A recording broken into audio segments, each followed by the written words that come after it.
And that is in fact how you rebuild your shock absorbers on your car.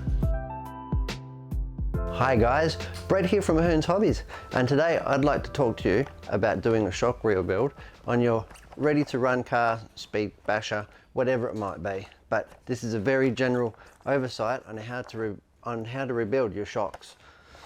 So what I've got here is not necessarily a top level competition car, but it's definitely still got oil filled dampers. And that's critical to the way the car drives, to its handling, its jumping characteristics. Now this is something that we don't only just replace and service if something breaks, but we might do it like every sort of, well, it depends what you're doing with the car, I suppose, but I like to do it. This car here has had about 10 batteries from brand new, and I'm going to refreshen it for nothing else more than so I know exactly what's in there, because the factory, when they build it for you, they don't exactly tell you what's going to go in there. So I can put oil in it, and in fact I can know which way that we're going tuning wise. So the first thing I'm going to undo here, I'm going to undo the rear shocks, the rear dampers off the car, and undo the top bolt. Got my handy 9 steps essential toolkit here, which is really handy and got all the common sizes that we need and require for this car. Usually undo the top first, that way the lower mount can come down a little bit lower, and give us more access to the bottom screws, because sometimes they can be a little bit in the way of the chassis, but this car here is designed pretty well. So undo this bottom shock retaining screw.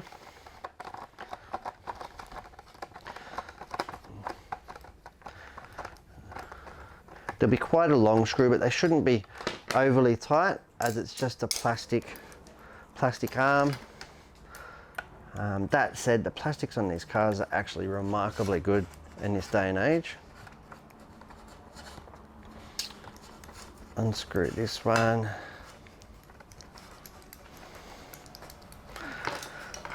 Okay, handy little parts tray. Here we have our dampers off. I'll put the car to the side for the moment. We won't be needing that until the very last step. So I usually work over a bit of paper in case any small mess forms under where I'm working. So I'm pulling up the spring, getting the spring retainer off the bottom, like so. And it's handy to give it a good clean as we go, because essentially we don't want any dirt and residue in there when we put it back together. So you can see here hasn't really been leaking, in that it doesn't have oil residue all over it, but I'm going to give it a good clean. It's got plenty of air in it, that's for sure. So we're going to eliminate that, bleed the air out of the damper, and go forward. Got my handy 9 steps racing cleaning putty here, which is really good. Just lifts all the dirt off the car, or off the parts that you're working on. Okay, well, it also gives us a chance to inspect the shock shafts more closely. Make sure that there's no big gouges or predominantly bends in there. If that's bent like a banana, it's really not going to slide through the body of the damper easy at all. So first step is we'll get the waste oil out, hey, and out the way. So that should be as easy as undoing the top cap. Being a plastic construction shock absorber, whether it's plastic or alloy, they're generally all the same construction as far as principle. So we'll get that top cap off, get that out the way, and here we have our diaphragm.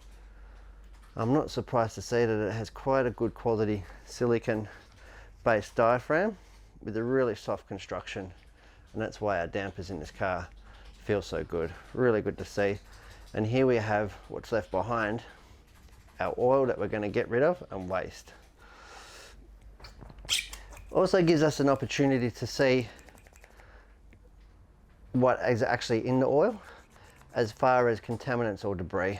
And this one here, having only done 10 battery cycles, is actually pretty clean. But off-road shocks in particular will get pretty dirty pretty quickly. I'm going to go to the next step on this shock absorber.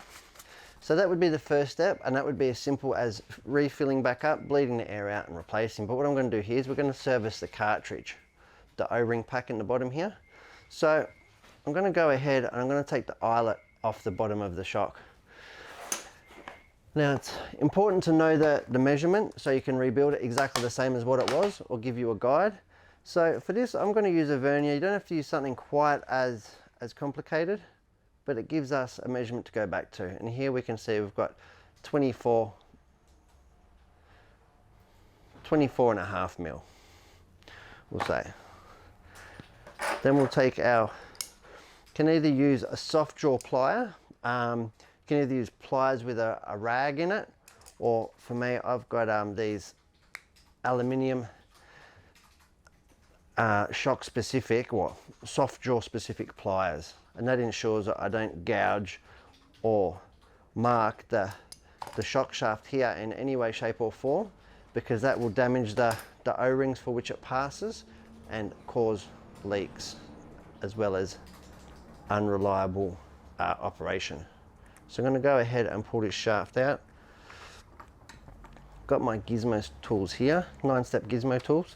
Now I love using these on shocks, in particular the cartridges, because they will all be plastic and rubber, and the last thing you want to do is put your hobby knife or anything sharp through these little O-rings. You can see here again, beautiful quality silicone O-ring.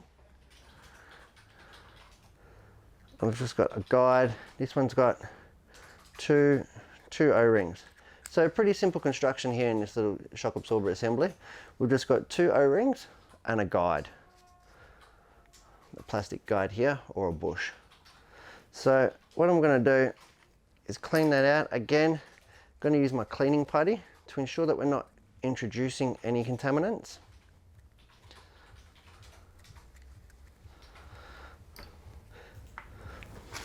And I've got a nice clean of shop towel or paper here, and I'm going to bring that into the shock body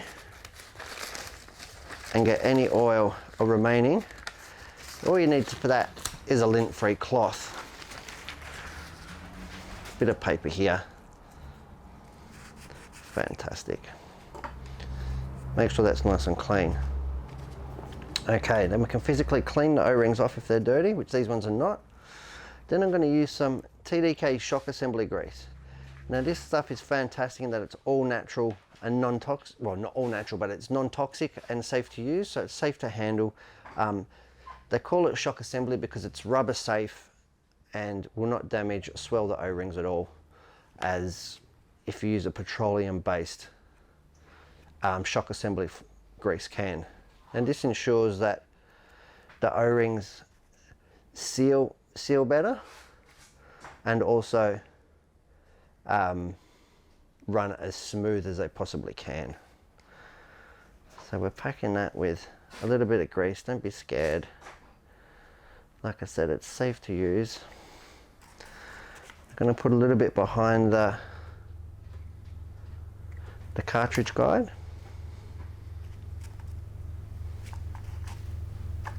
Oops.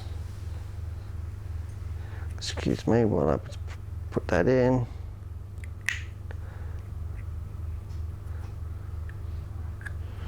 Put the guide in.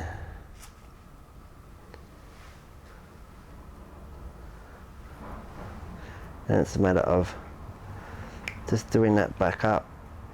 It's important not to cross thread that, do it up smooth.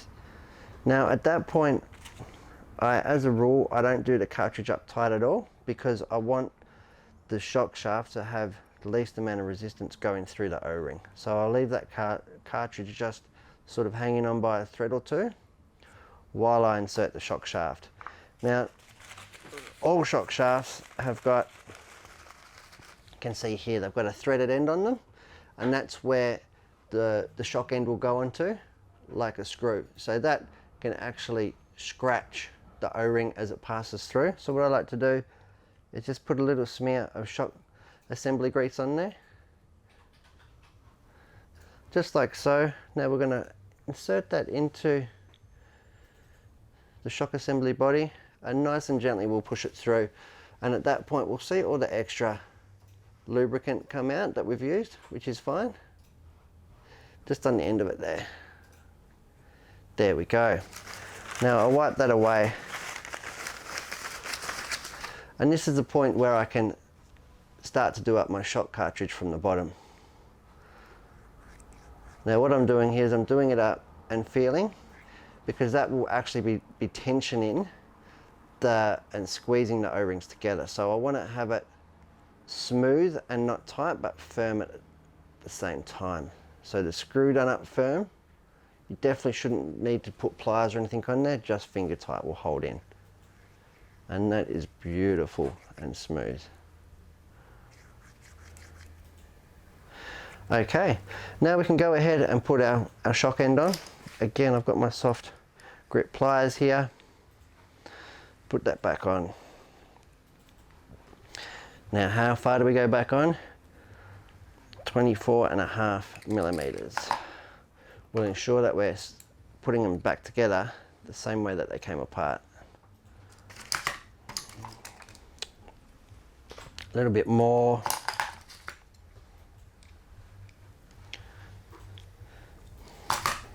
Oh, let's do a little bit more.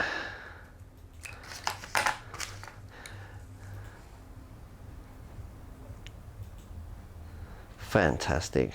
Here we go. 24.5 millimeters. Perfect. That will ensure that our piston comes up to the right height as the factory assembled it. Next step is to put our oil in. Now for this I'm going to use XTR shock oil. Really high quality lubricant that goes in. Now this is something that's best to be done with half an hour at least, because what we're trying to do now is get all the air from under the piston to the top, because you'll notice when you initially put it in and move the piston up, move it up through the stroke and then back down, is that the oil in fact looks like champagne. It's aerated. So this is what we call bleeding the shock.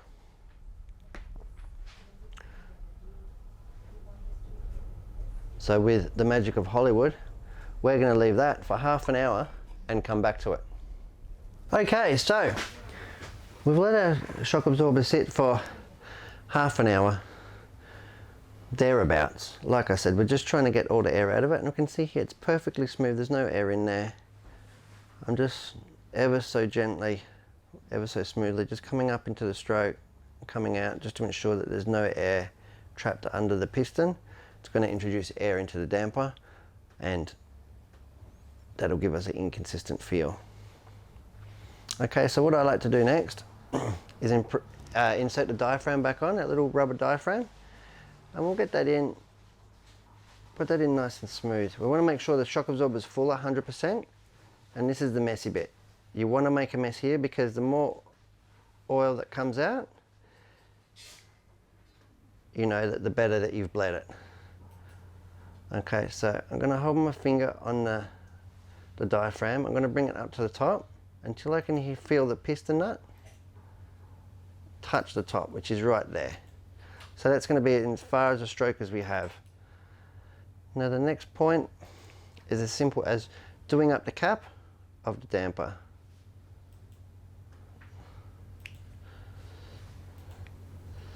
Which is a bit trickier than it looks sometimes. Got plenty of oil.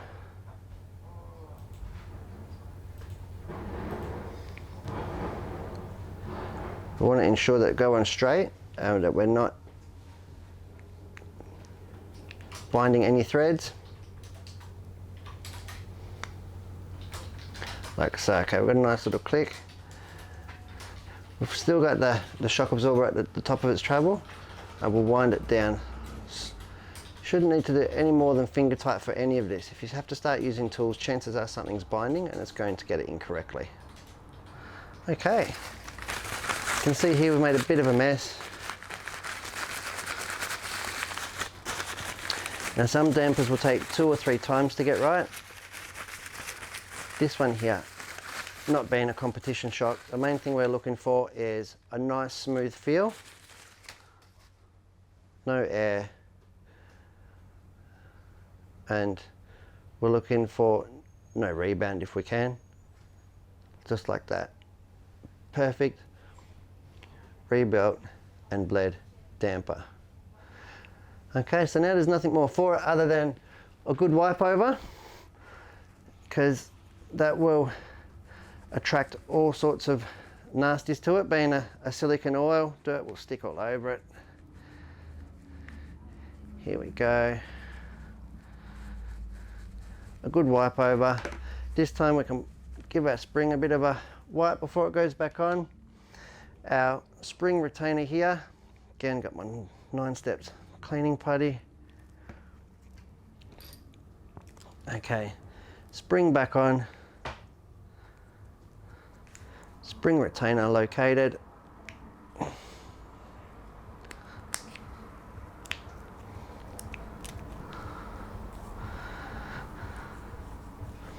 And there we have a beautifully fitted damper, a beautifully bled and rebuilt damper. Now we can go ahead and screw that back onto the car.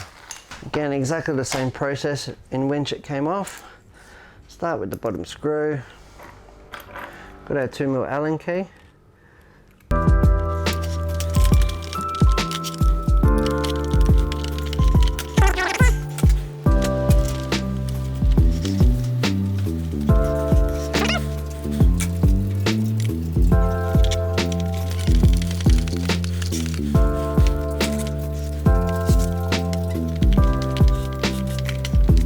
Okay, so now the shocks are back on. Time to screw the wheels and complete the assembly.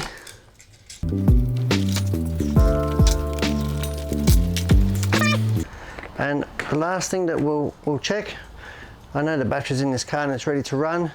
We'll check the ride height again to make sure that the car's going to sit nicely on the road or the track.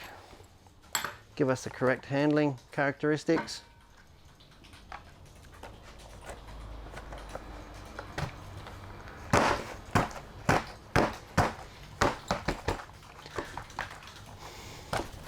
Drive shaft's level, got our springs done, perfect.